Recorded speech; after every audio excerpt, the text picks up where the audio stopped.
The first thing, this is the order of the day for us. First thing I want to do is complete the columns so you have a map in your head. The second thing is I need to explain to you some basics about archetypes in general, light, shadow, etc., etc. Then I'm going to introduce you to some archetypes you share. And then I want to talk to you about the template I created for this book, because that is going to be a little bit of the fun side. We're going to get into some fun things. And then I'm going to talk to you about some questions you're going to answer to start excavating yourself.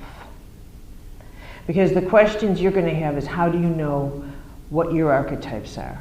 How do you discover them in yourself? Once you discover an archetype, what do you do with that information? Where do you go with that?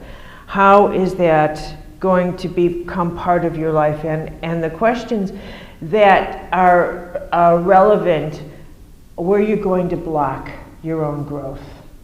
There are so many questions that need addressing. Does this information, it's not information, it's knowledge. So let me just finish this, and as we do, I want to just give you this to keep in mind for the rest of your life. And that's this simple illustration. But for me, the simpler is always more effective. I want you to picture this is you. This is you. This is you illustrated as a building. And this is the penthouse. And the penthouse represents your highest state of consciousness. You as a building means that a building doesn't go anywhere, but every floor is a different way, gives you and offers you a different perspective on how you see the world that you are living in. What is true about every building is that with every floor you pay more taxes. It is more expensive. Fewer and fewer people can afford to live on that floor.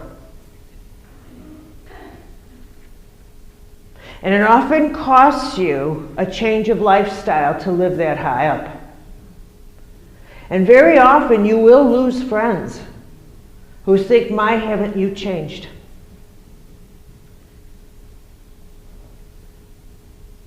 And this is the absolute truth. This is the metaphor that I want you to actually keep in your head, because it's the closest and simplest and most realistic one. That when you are in the basement, that would be B. When you're in the basement, sorry, I have to drink a lot of water when I teach, guys, because I find it very dry and I get, so when you're in the basement, think of yourself in a basement. And this is where people begin consciousness. You can't see anything but yourself. And therefore, you are convinced that you're in charge of everything and it's all about you. And when you're in a basement consciousness, you actually believe everything you tell yourself. Because there's no one there to challenge you. You actually believe your own stories. You actually believe your own stories. Now I'm going to hit a pause button. I'm going to hit a pause button. There are only two things. There are only two forces. They're your stories that you tell yourself, and then there's truth. And until you get to the penthouse, everything else is a story. A subjective story in which there is no truth at all. Zero. Zero. This is what Buddha calls illusion. You've made it up, or you have seen something and you have projected an interpretation into it that serves you. But there's no truth. A truth is something that applies to every single person equally. The law of gravity is a truth.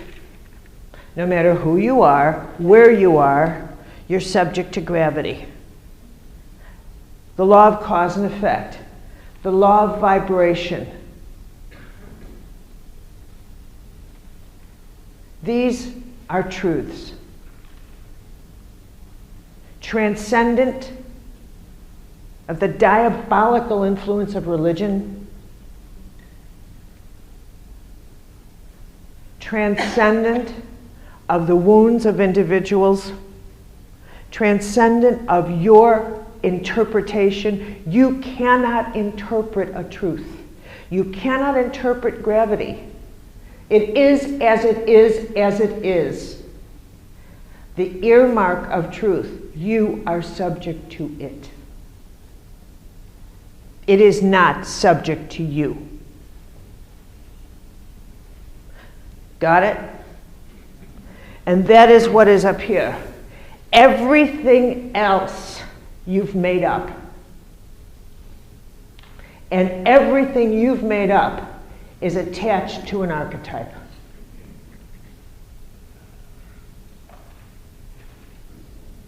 That's what's so delicious about finding out what archetype is pulling your strings.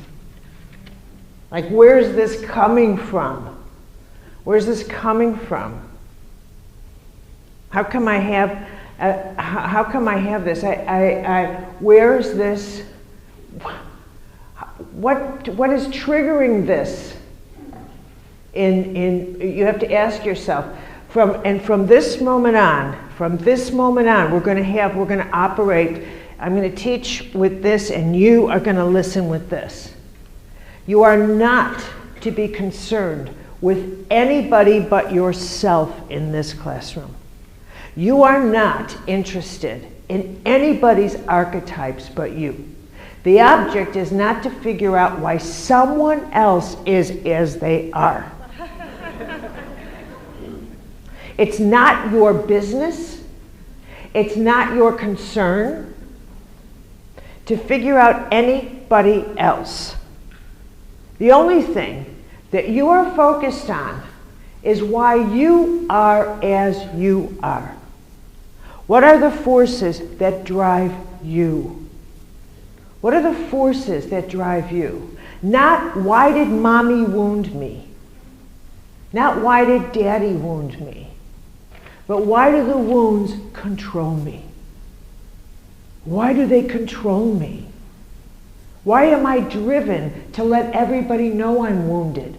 What is that about me? Why do I speak wounds fluently? What is that about me? This is your focus. This is your focus.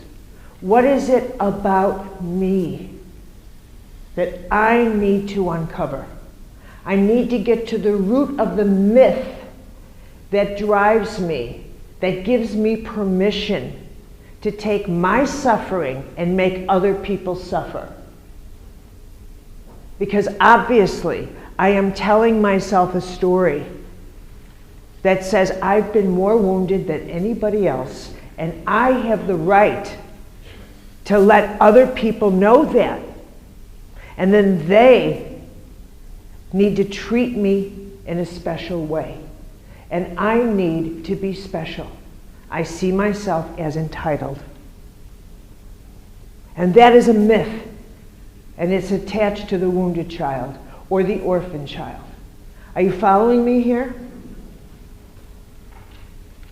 And when you get a hold of your mythology, you get a hold of why you're destroying your life. Not your parents, but you. And you think, that's it. I am dealing with this wounded child in me. And this is where I'm going to hit another pause button. You realize this is going to be the toughest thing you've ever done. Because what you're actually dealing with is the core of your power. The way you speak, how you've set up your power system in your life, the way you manipulate people, the way you've set up privilege and entitlement, and your identity. And you're going to think, who will I be if I'm not a wounded child? How will I even exist if I suddenly present myself as whole? How will I get attention? Who will I be if I'm healthy? How will I get help? What excuses will I use if I'm not vulnerable? Do you see what I'm saying to you? This is why people don't heal. Right there. They can't imagine a whole identity. They can't imagine themselves. They don't as having an identity in which they are a whole person. To them, that's the dysfunctional identity, is the healthy one. The functional identity is the splintered, wounded one. Are you with me? Okay. So in the basement, you're in charge of all the stories you tell yourself, and nobody challenges you. So this is your world down here. This is your world. And then one day, you find a staircase. Here's a staircase. And you think, what's up there? And you take that staircase and you go up to the first floor. And on the first floor, you discover a window. And you see, another building, another human. And you find, much to your chagrin and curiosity, that there's another person in the world. And you think, you pull down the shade and you think, this is a quandary. And you begin to think, I have to figure out a way to let that person know I'm in charge.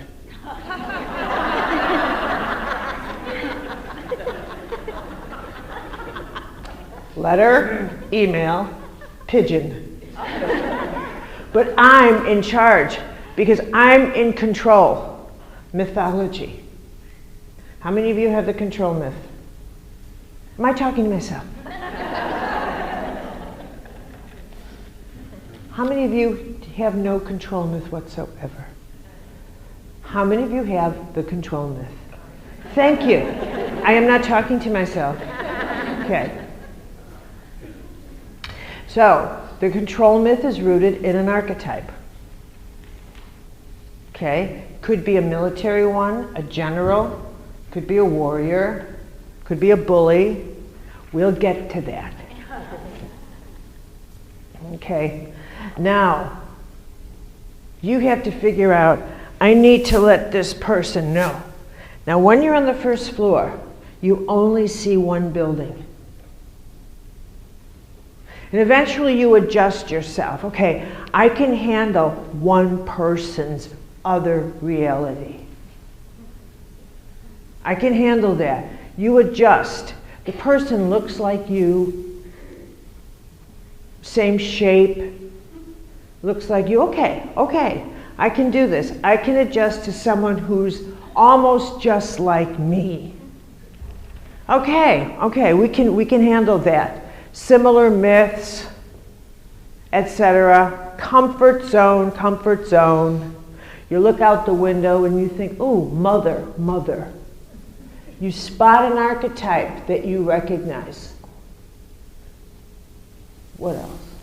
And you're staring out the window, and what you're doing is you're looking for an archetypal pattern you can relate to. And that's what you do with everybody. You're tagging archetype, and you don't realize you're doing. You're going D, and you are magnetizing, looking for archetypal patterns so that you feel safe. And if you don't spot one you know, you will actually label the person enemy. because you will feel that that person can potentially attack you. I don't see anything I recognize. What are those things on the wall?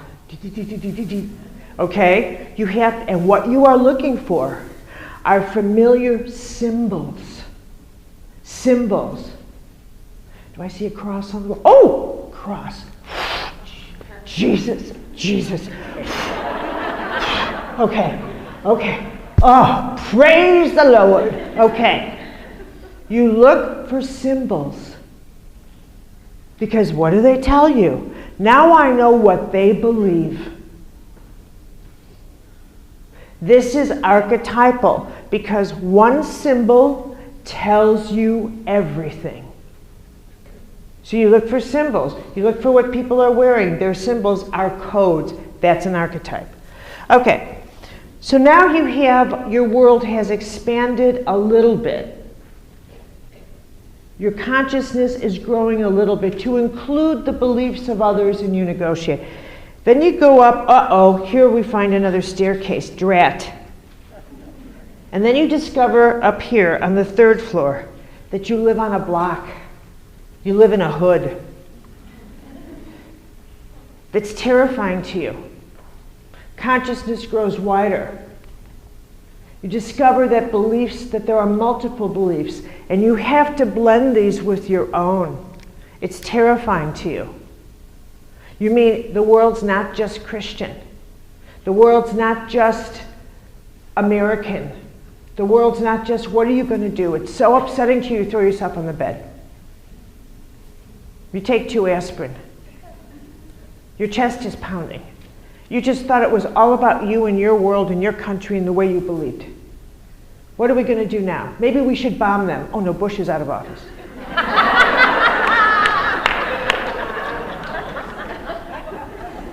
What do we do? What do we do? What do we do? It's a real crisis. Then it's a choice point. Either we expand or we decide to shut down, though we know the world is bigger than we are. We decide to deny the size of reality because we can't take it. Denying it doesn't change the truth. It just says, I can't take truth at that altitude. You got to own what you can't take. I can't allow for multiple truth, multiple ideas to exist simultaneously with my own. I simply cannot allow it. In this world, reality functions on I am right and you are wrong. This is a right or wrong world. But when I get up here, the principle, an antinomial principle kicks in. And in this world, 2 rights coexist. I can be right and you simultaneously over the same thing. I don't know if my head can take that. How does that work? Well, it means you can have one position that is completely opposite mine and both can be right. Ouch. I don't know. That hurts. That hurts. That doesn't fit in. That shatters my limited mind that says, no. I live in a world where one of us has to win. Well, then go back down here. Because you are incapable of progressing into a higher order of consciousness that says either or is a limited way of organizing your reality. Eventually, you walk out of that, you ascend, and you take on this larger position that says, okay, I now perceive that you have a truth and I have a truth, and they are as subjective. My truth is as valid as your truth. This isn't about winning. It isn't about you defeating me or my defeating you. It's about a much higher level of respect. Mutuality. Multiple truths coexist simultaneously. This is a principle of the universe. This is a truth. Multiple truths coexist simultaneously. Multiple truths. And this is true in your life. Multiple truths coexist simultaneously. Not everybody can handle that reality. And so they stay here. Now, with every floor that you progress, more and more truth, your world changes shape and it morphs. And eventually you get to a floor where your world becomes exceedingly, where you begin to deal in two worlds, like this. The archetypal realm. You step into a world where you're able to say, there's nothing personal about my life, though my experience of life is very personal. I'm going to say this again. There is absolutely nothing personal about being a human being, but my experience of being a human being is very personal to me.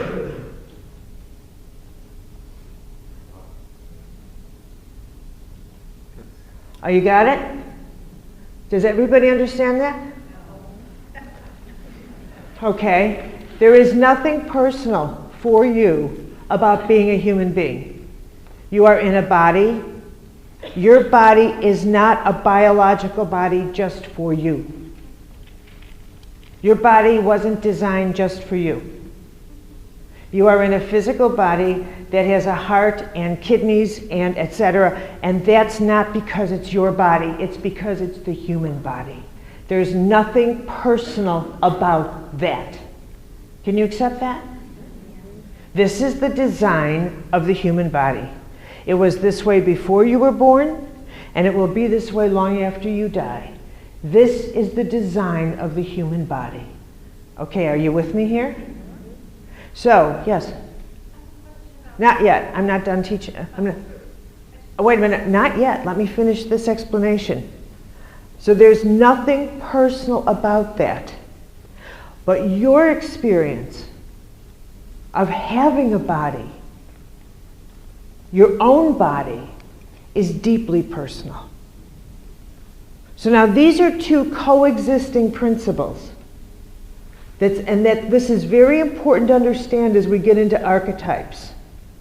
So that you get that there is nothing personal in the archetypal world, but your experience with an archetype becomes personal.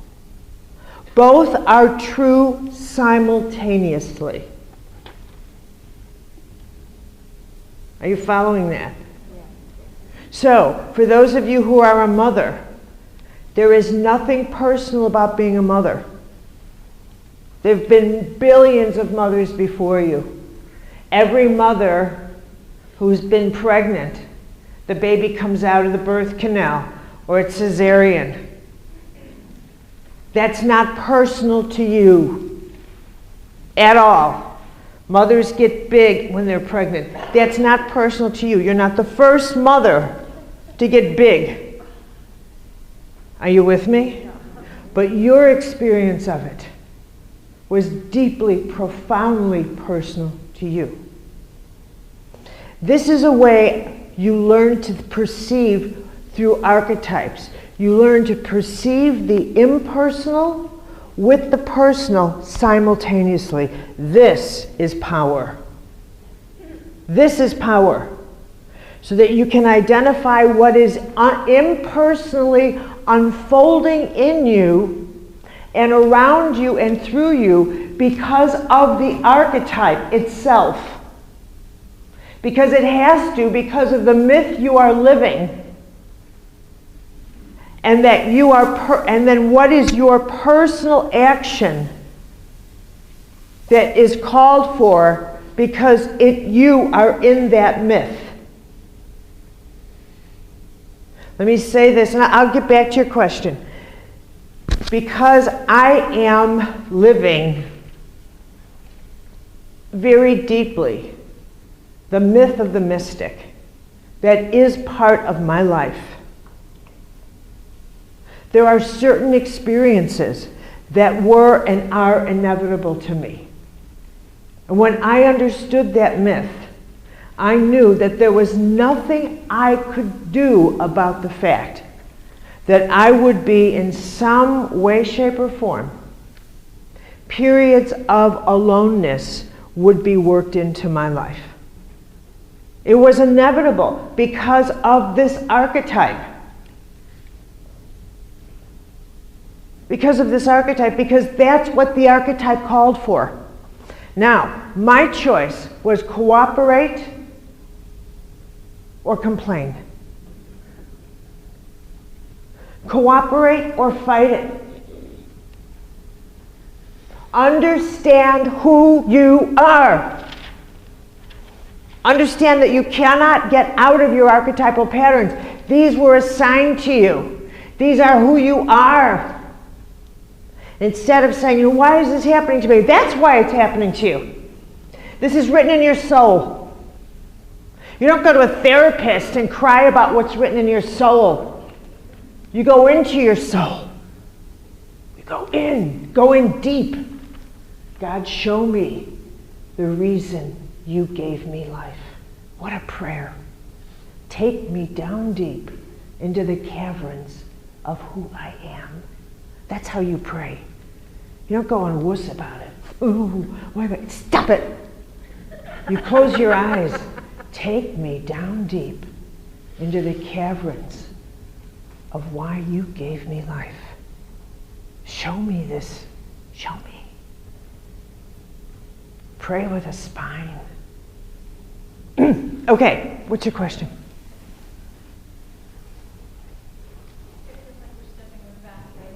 I'm sorry, darling, I can't hear you.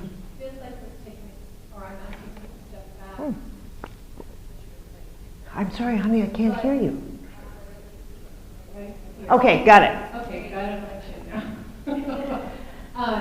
That was beautiful. I feel like my question's taking a step back to the apartment building. I don't know, go, right, And go. my question was, as we're moving from this individual kind of narrow-minded truth and control and opening up to viewing others and looking for that lightness, and then you're using the word truth, and that these truths coexist. Are you using truth there as synonymous with archetype, or are you saying that we're all perceiving all these, my experience is personal truth within the context of nothing about my experience is unique because it's universal? Yum, yum, yum, and that brings us to this page. A truth is a universal. Here's a truth. Nothing about being human is unique to me. But my experience of being human is unique to me. And this is a truth. The human experience wasn't designed for me. But my experience of being human is totally unique to me. Both are true simultaneously. That's a truth. Okay, that's a truth. And this is, that is an absolute truth. And this is what Buddha. This is the deliciousness of Buddha, because that's what Buddha. That was one of the things Buddha meant when he said this whole playing field is an illusion. It's a bit edited, but that's what Buddha meant when he said this whole playing field is an absolute illusion. I mean, you are losing your power to thinking this world is all about you, that everything that happens is all about you, that when something happens that causes you pain, that the injustice is all about you. There's nothing that's all about you. Nothing, nothing, nothing, nothing, nothing. Nothingness. Nothingness. And you, if you get stuck with attaching yourself to a spectacle, you will absolutely hemorrhage your soul. To what? I mean, to what? To someone's tone of voice who says something to you like, you'll never be, you. And you decide, did you see what she said to me? She did that. And you will anchor yourself in that sound. In that sound. You had no right to do to me. You will anchor yourself in a sound because you've decided in your head that nobody has a right to do that to you. Says who? Well, you've decided. In your own head. In your own made-up little fictional head. In your court of law. That was breaking a law. You didn't tell everybody that. You didn't pass out the papers that said, by the way, nobody can do it to me. Because I've decided, I had a meeting with myself, and this is breaking laws in my inner world, so nobody goes to me. Because I'm sensitive. Okay? Yeah. Okay, I'm going to take 2 more questions, but I need to get through this. But you don't mean. What? But you don't mean that if let's say. Could you put the mic up to Any me? person feels great pain because of the drones that are killing people today. That's not what you're talking about. No. And yet, you're taking that. Put the mic to the mouth. That's what it's meant for. It's still taking themselves as pain. That reduces energy. Okay, let me just explain. You've opened up something there that, again, I need the building. Okay, I need the building. And this is a very high altitude archetypal truth. And that's, from where do events come? What creates the events that unfold on Earth? Where's the energy for those events come from? Where's it come from? What creates those events? What creates epidemics? What creates war? I've studied war since I was 9 years old.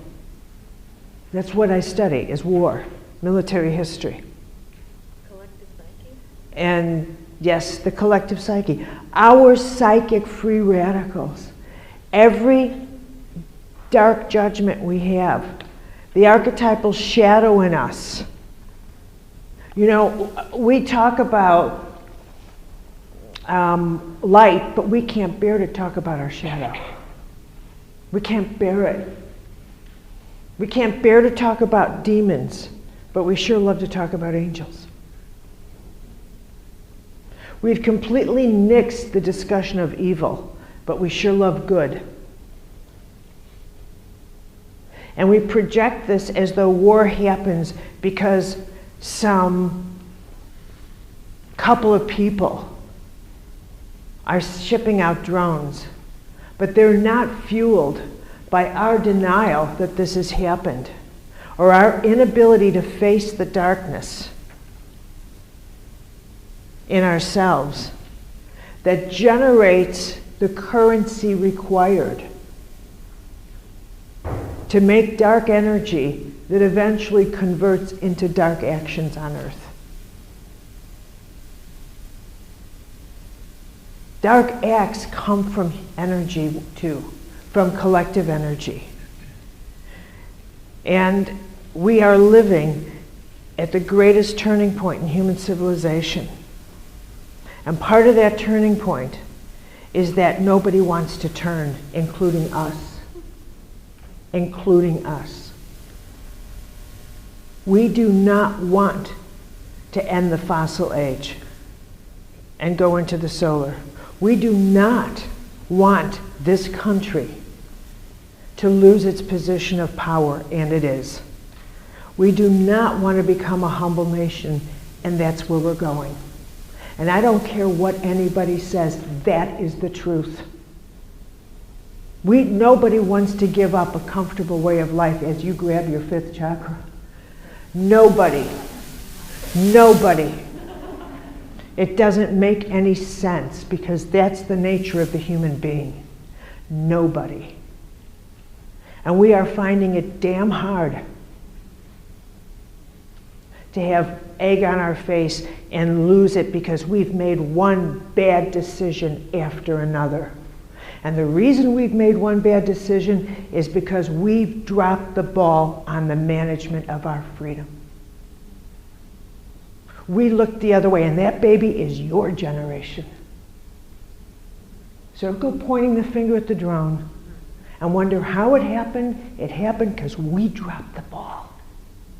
A long time before we dropped bombs. That's how it happened.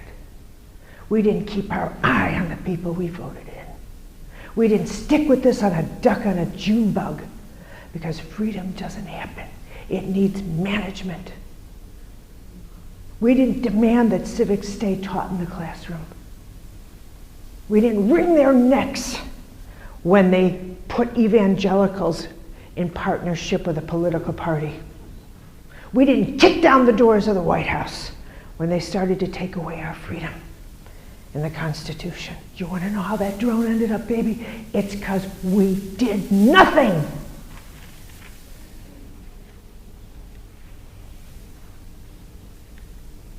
That's how. You want another history lesson? Yeah. Could you speak a little bit more about the fact that we're born into archetypes? Are you speaking about like predetermination or reincarnation or fate? What do you mean that we're born into archetypes? That's a good question. That's a good question. I don't get nearly as passionate about that as I do history.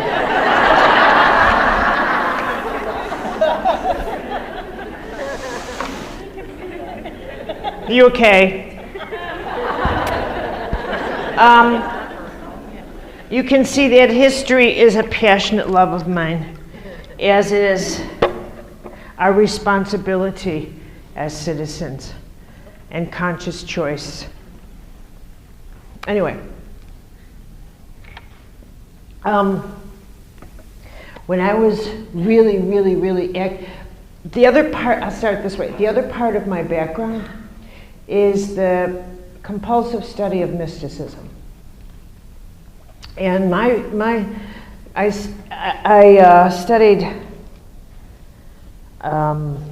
mystical experiences and the mystical journey of saints and people who seem to have callings, have had the experiences of being penetrated into realms other than this one. And you know, you can only have so many conclusions by observation, you know. But this is the I think benefit of coming from a Catholic background like I did. I'm not a scarred Catholic, for one thing. I had the benefit of wonderful, wonderful teachers and wonderful nuns. And then my college is a convent. And recently, the founder of that college was canonized the 8th American saint because miracles of healing are happening on that because of her. So it was an atmosphere of extraordinary prayer. So that was very fascinating to me, very fascinating. So a lot about the mystical realm. And then when I started to do work with Norm, questions about how much leeway we have in our lives became something about just obsessive with me. And I think that, because, see, here's my juxtaposition. The thing about mystics that was fascinating to me is that they had what you call a direct calling. People like Francis of Assisi or Teresa of Avila or Ignatius Loyola or some of these, they actually heard a voice say, do this. I need you to do this. And there are other people who have had this experience, meaning. Now I want you to picture this. I want you to picture yourself, picture in your head a photograph you've seen from the Hubble telescope. Picture yourself floating out and maybe looking at the Sombrero Galaxy or Andromeda. And picture yourself out in the life of the cosmos with galaxies turning and the brilliant colors in this sea of eternity and billions of galaxies and stars.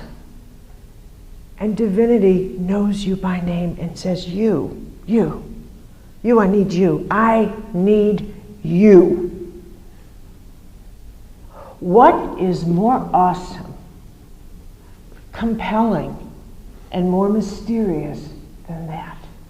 That in this grand scheme of creation, your single soul, like this grain of salt, this grain of sand, actually matters to the future of the ocean.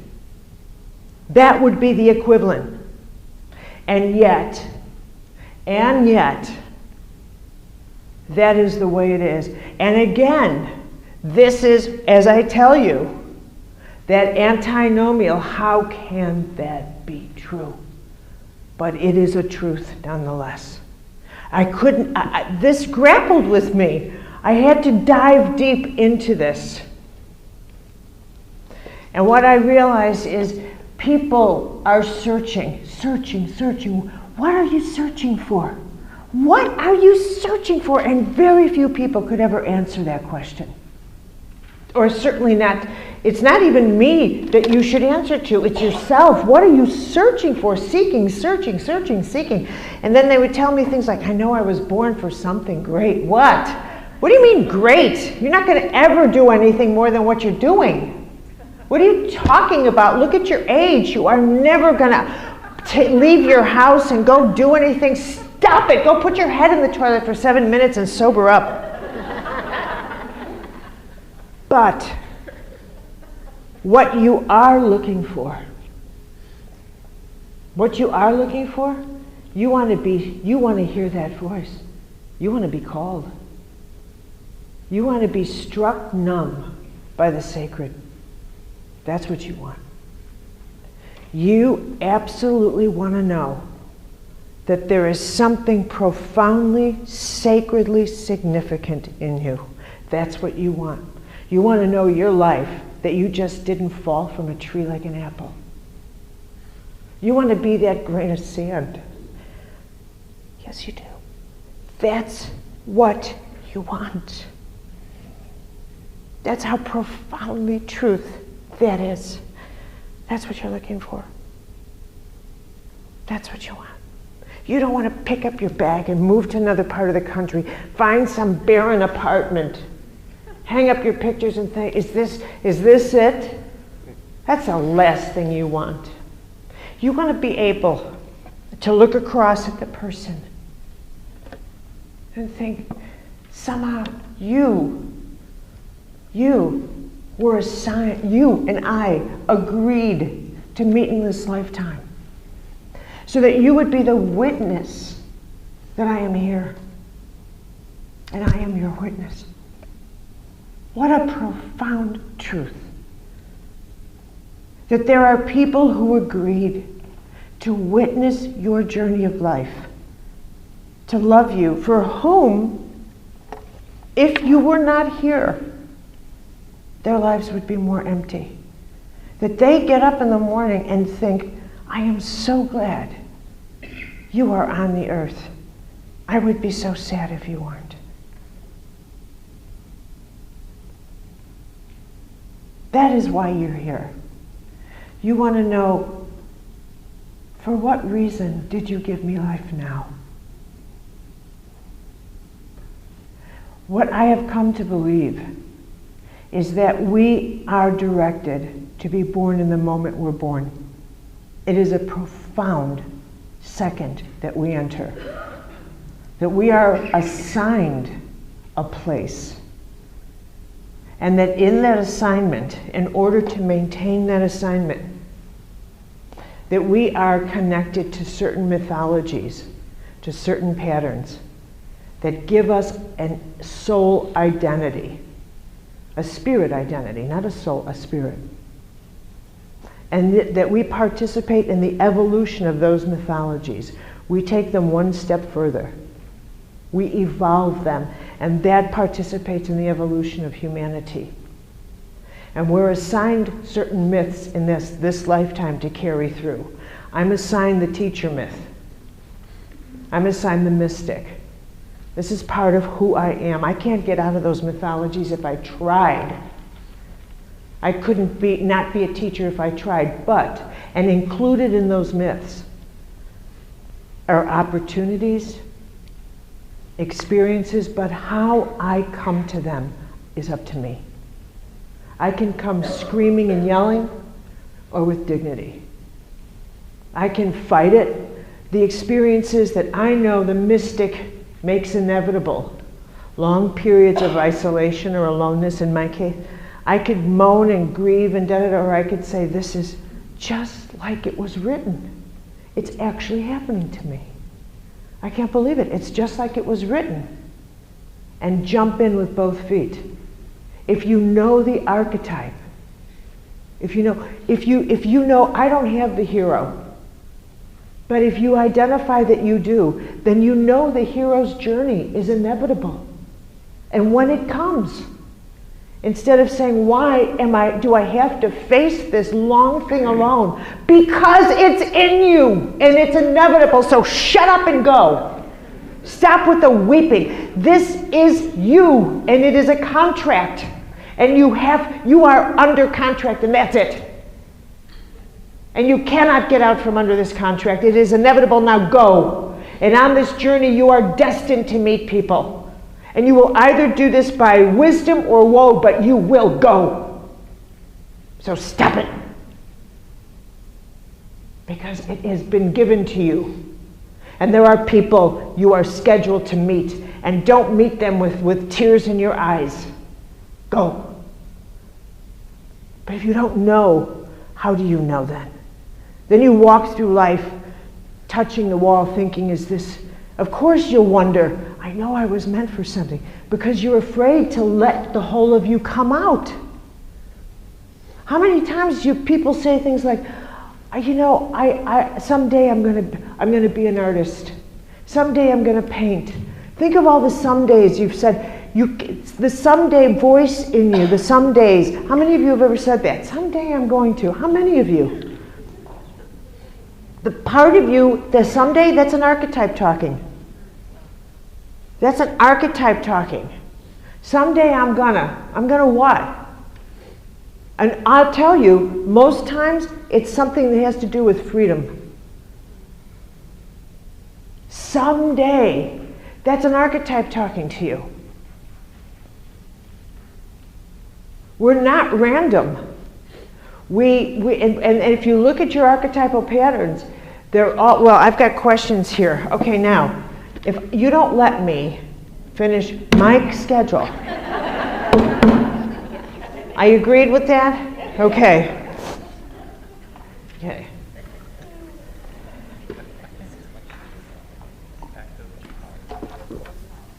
Okay. That is not practical, having it over there. Okay, now. And let me. Oh, Ruben, could you just push that closer to there, because that's where I am. Thanks, darling. Let me say something else about the penthouse. If you ever have the experience of getting suddenly jolted up to the top of the penthouse like that, and back again to the lower level, that's a mystical experience. And that sometimes, in some cases, depending on the type, some might say a Kundalini experience. Others might call it the type of mystical experience that Teresa had, or Francis, where the divine actually manifests, and you have what's called a conversion experience, where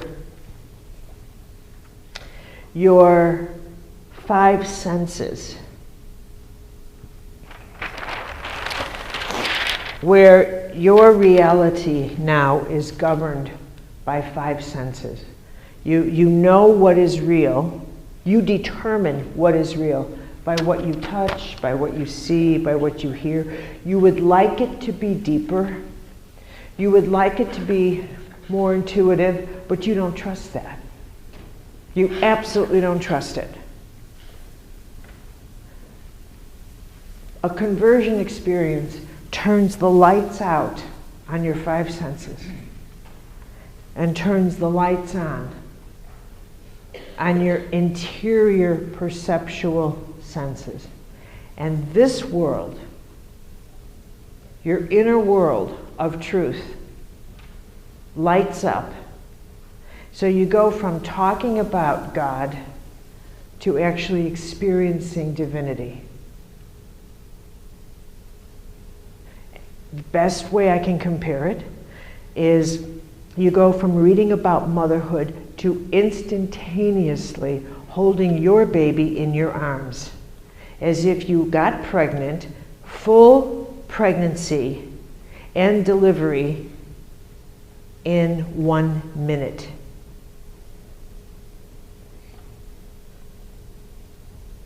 And so someone said, do you think talking about the kind of mother you were going to be and da-da-da-da and actually having a child is different? Could you have imagined how you would love your child from theory to fact? That's the difference. You would call it a mystical experience. All right, now, let me talk about these so you have a different sense of the world that you live in the upper floors. I talked about this being the land of your ego. And this is important because this is where you will pull out a knife and fight for your mythologies. We are at war because of this level of consciousness. It's our religion versus those Muslims, those heathens. And it's okay for us to do whatever we do because of our God is better. Okay? This is the need to believe in superiority of race, superiority of nonsense in religion, the need to be superior. One of the mythologies that people have is, I've got to be better than at least somebody. Isn't there someone I'm better than? Okay, how many of you have that mythology? Okay, you don't have that at all. How many of you have no mythology about, I'm like everybody else? Come on. How many of you have the need, I got to be better than someone, I'm not like that? You've got some, trust me, I would excavate it, I'd get it out of you. I don't want any BS here. That's where this comes from. Okay, and this is a wicked one, so just know here. In here, this is like power, how you relate to power on the outside. And the mythologies you tell yourself are largely about power and how you relate to it on the outside. Like, if I had money, money solves all my problems. That's what I need here is money. If I had this, I would be. So this is about if I had or have. How many of you have mythologies about that? Okay. How many no mythologies about having anything? Yeah. Okay. Now in this, it's what you become. So if this is outer power, this is inner power. Okay, so we're going to cross the bridge. And this is your inner eye or the inner self. And this is a big deal. This is a big, huge, big deal. Because when we go into the inner self, we go into the fourth. And this is your heart center. Now, you know how they talk about this being emotion, and that's such a pedestrian way to explain this center. The heart center is the gear in you of authenticity. This is the gear of truth. I mean, inner, what is where you know. This is your sense of conscience. This is your sense of what you know to be the truth. What's in your heart? Why do we all say, and here's an archetype, why do all cultures point to the heart? I mean, it's just a body part. It's just a body part. But we all say, you broke my heart. It's a body part. I mean, it's quite astounding, isn't it? But you never think of the heart as a body part unless someone's had a heart attack. You always think of the heart as a romantic force. Okay, so the heart is, this is the center of what is true about you. About you. What is absolutely true about you. And this is also your center of wrath. If you're an angry person, if you carry a lot of rage in you, you're going to carry it here. You're going to carry it here. If you carry a lot of women who betray their sex, carry it here. What's the origin of breast cancer? Why do we have an epidemic now? I mean, this isn't a class that I can't go down the paths of all the mythologies and then the epidemics that we have. But there's one of the new myths is that women should be and do everything. Nobody, this idea of the perfect woman who shouldn't age and should be a multitasker and should do everything, the pressure of that hits in the female organs. And that right there is one of the mythologies that is the origin of breast cancer.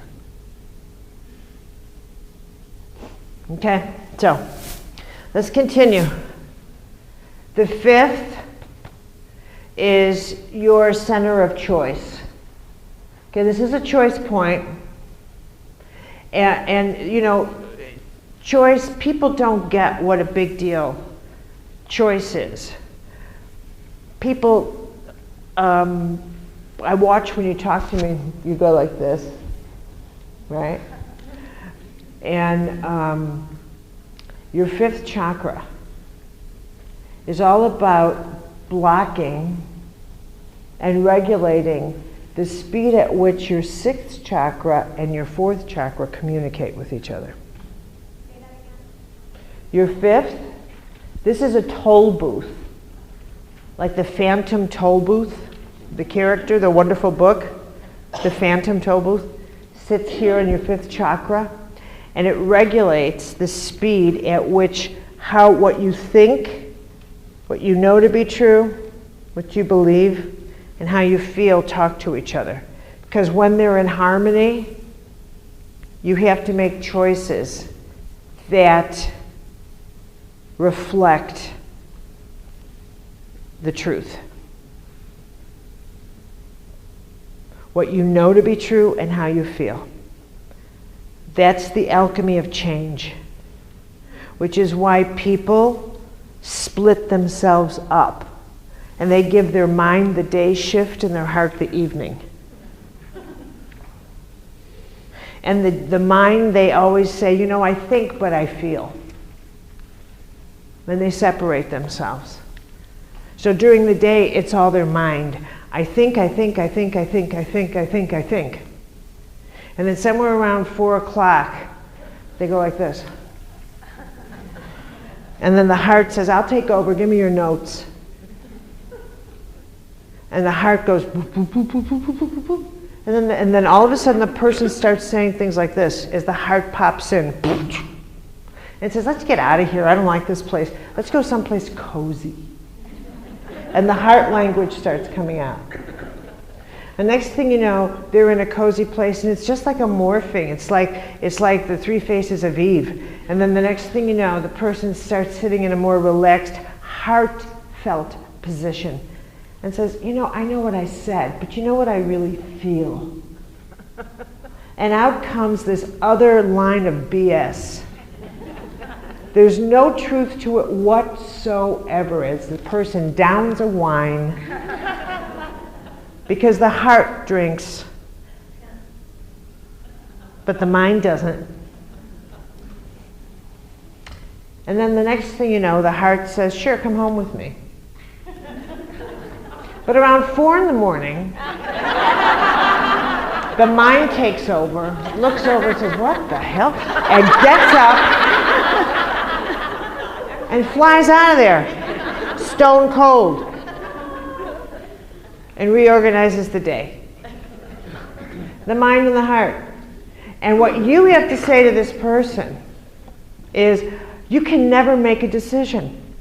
I never know what you want, and you never know. And the truth is, you are sabotaging, and this is the saboteur archetype. You constantly sabotage yourself because you want someone else to take responsibility for every single change in your life. This is the saboteur child in you. You simply want someone else to be responsible for the consequences of all your decisions. You want someone else to pick up the pieces. And it's like you're waiting for someone else. If you just sit there long enough, you think someone else is going to come around and actually, like as if someone else, as if God itself will say, all right, I'll send you someone. You poor little thing. I will. This is a part of the mythology that the off-planet God we've made up is a man or a dad, a father figure, who will finally send someone because God loves you to rescue you because you've just been so scared. And someone will come along and take charge. And that's part of that mythology. There is absolutely no truth to it, but that's what we do. The truth works more like this. The power of, not to invade this, but I will say, just so you don't think like I'm a functioning atheist, which I am certainly not. Heaven works the laws. The laws are the laws. For every action, there's a reaction. For every courageous action, there's a reaction. You understand the archetypes, you understand how heaven works, you understand I follow the guidance, I do what you are telling me to do, and you play the game the same way. For every action, there's a reaction. You follow the laws. Heaven is subject to the same laws it created. Heaven is subject to the same laws it created. That's how it works. And the ingredient that works the laws What is a miracle? A miracle is when heaven bends the laws on your behalf through prayer. This is where you have, this is a truth in the penthouse. This is a totally impersonal universe, made completely intimate and personal through prayer and faith. Therein lies your connection, and it has nothing to do with religion. Does you get that? Understand the nature of the universe. It is not about believing in statues and in holidays. It's about understanding what is truth for all humanity. And that's what unites us. It's not believing in what separates us. It's believing in what unites us. Enough of that. Okay, so these are your journey into the inner is like the journey into the upper floors of your building. And this is where you look at yourself and you start looking at what motivates me to do and think the way I am. What are my reference points for power? What causes me? How do I define power in my life? Why do I lose power in this relationship? What's my private agenda for saying what I say? Why do I say things that cause pain? I remember one time, I really got it one time, when I said something that was so uncalled for. It was just so uncalled for. And it just came out. Just came out. And I saw a look on someone's face. It was just like, ouch. You can't take those things back. And I thought, why did I do that? But I know I have a quick wit, but sometimes quick is acerbic. And I thought, why did I do that? Why? I felt so horrible. And all the apologies in the world, big deal. Why do you think an apology can undo something? Apologies are good for this. I am so sorry I broke that glass.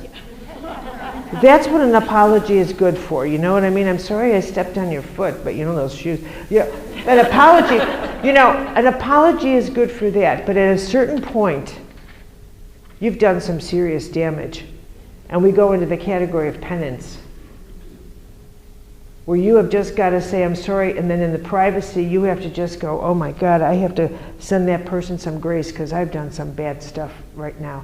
I have done something. I've gone into their soul. I've hurt more than I've done something that's hurt their soul. So in this world, you start examining who you are, and sometimes that leads you to this world, which is your mythologies. And now we're into archetypes. This is your impersonal world. This is your contract. This is your archetypes, what I call your contract. This is the world of grace, and this is the world of mystical law. On my website, there are a lot of lectures that are free on things like the mystical laws. We don't have time for me to go into all that right now. We don't, but they're free. If you're interested in the full, just go there and listen to it. It's worth it. Our journey is to get to your archetypes. Yeah. Is there a location for those last 3 chakras? There's no such thing as a location for we have those. These are personal, so we think of them as here. But when you get to the impersonal, you can't locate there. You're into the archetypal realm. There's nothing personal about archetypes. But also, I think when we get here, you've also stepped into a very different dimension of yourself. So here, can you see the building? I want you up on a real high floor now. In this world, you think of yourself as walking a line of your life, your history, your future. You think of yourself in a flat world. As soon as you get here, I want to pop you out and put you in a hologram. Okay? And in fact, that gives me the opportunity to draw again. I'm sorry, darling? Okay, it's important that you get these. Your 8th chakra, think of the 8th chakra as your connection to the archetypal realm. Your archetypes. Your personal, if I was doing a reading on you and drawing your 12 archetypes, I would be in that vibrational field. That's where I'm in that vibration. And it feels very different than if I'm reading the data about your family, which is very low. Because it's very earthy. Very earthy.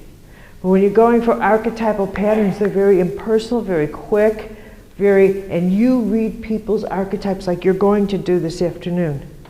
You're going to read each other's archetypes very fast. I'm going to give you some questions. You're going to go for impressions this fast with people in the room. You just do very fast. You'd be surprised how you do that all the time. You'd be how good you are at it, how naturally intuitive you are at it. You need to know yourself that that is how you organize the data in your world. You're fluent in archetypes. The only difference between you and me is I know it and you don't. I know, you know what I mean? It's like being aware of it. It's like, I know that you do this. You don't know that you do this. So this is that knowledge. This is, from archetypes are impersonal. I explained that yesterday. From the impersonal, we go to the holy. We go to what is sacred about you. Where is the center of your point of creation? Where is the core? What is the core? Why? I'm going to ask you a question. Why does it matter what you choose? Why does anything matter? Why does it matter?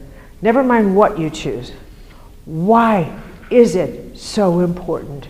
Why is every choice you make so significant? To you, why do you anguish over a choice that is simply not right? Why do you anguish when you know that wasn't right? Why? Why do ethics matter? Why? Why? What's the source of that for you? Why do you think that matters so much? Because it has an everlasting effect on the eternal soul. Yes, because you are essentially a soul.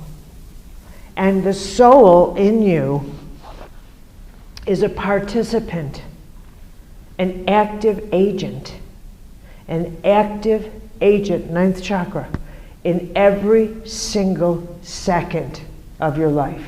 It is a perceptual, active agent companion. And the manner in which the soul works is that at your core, if you could visualize, if you could actually visualize that at your very core, as pure conscious, pure light coming in, as it's made personal and sparkling through you. It identifies itself, it personalizes as very specific grace. It's very specific grace. Becomes the grace of knowledge, and it becomes the grace of fortitude in the heart, it becomes a specific grace. And it's very active as you, in every choice you make. It is never not an active agent. And if you were to reflect on every decision you make, on every choice you make, how you feel about yourself, the tiniest itsy bitsiness to everything. Everything amounts to whether you are gracing it or withholding it. Every single thing. Every single thing. You are either contributing grace or you are withholding it. And it acts it out through the mythologies. But you are either contributing grace to your own life, to the life of other people, to life itself, or you are withholding it. In every single everything of everything. There is no other action for us. Either we are contributing grace or we are withholding it. Either you see, you look at another person, it just is the way it isness. That is it. Either it is love or it is not. And the expression of it comes through grace. And when you look at the mythologies, you are looking at what, essentially, if it boils down to it, you are actually looking at what is preventing me from being a more loving human being in this life. Because at the end of the day, when we are called home, the only thing we are ever going to be asked is, how loving were you in the life I gave you? Because the only thing that matters is, can I see your bank account? The only thing that matters is the love and kindness we have for each other. And that will stop the drones. That's all. That's all. You want to know what your greatest calling is? How loving can you be when it is the most difficult? Nobody's impressed with loving when it's easy. Nobody. Yeah.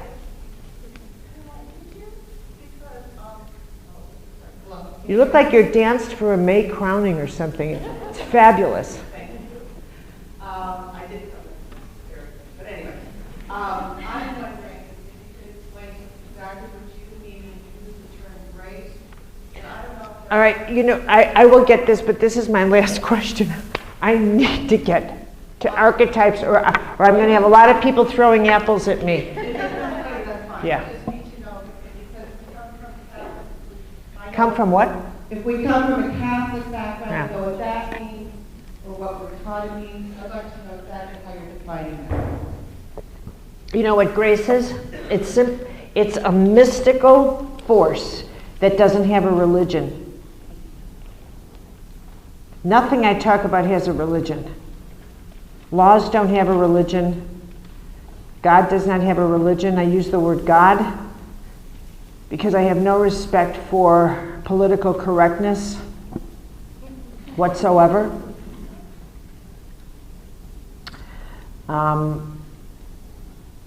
And that just is a name that works. I'm not going to go through the name of Goddess, God, divine. I just have no regard for political correctness. And grace is a mystical force. And it's the kind of force that comes in and it works like this. Have you ever been in a real knockdown, drag-out fight with someone? And have you ever gotten to the point where you want to say one thing that's really, really nasty? Really nasty. And you hear a voice and it says, "Are you sure you want to say that? Because if you say that, it's going to be a game changer." And then the voice says, "Walk away. Don't say it. Walk away." That's how grace works. It's the voice that shows up and talks to you Because you have to ask yourself, where'd that voice come from? Where'd that voice come from? It doesn't even occur to you to ask. That's grace. Okay. Now, stop it. Okay. Archetypes have light and shadow. Okay, light and shadow. And they are themselves neutral forces. They're just neutral. Do we need a break? Okay, I'm seeing it on you as people are running out to the loo. Okay. Okay, I think we do because I think I do. Okay, break time. I'll see you guys in a half hour. Go to the break.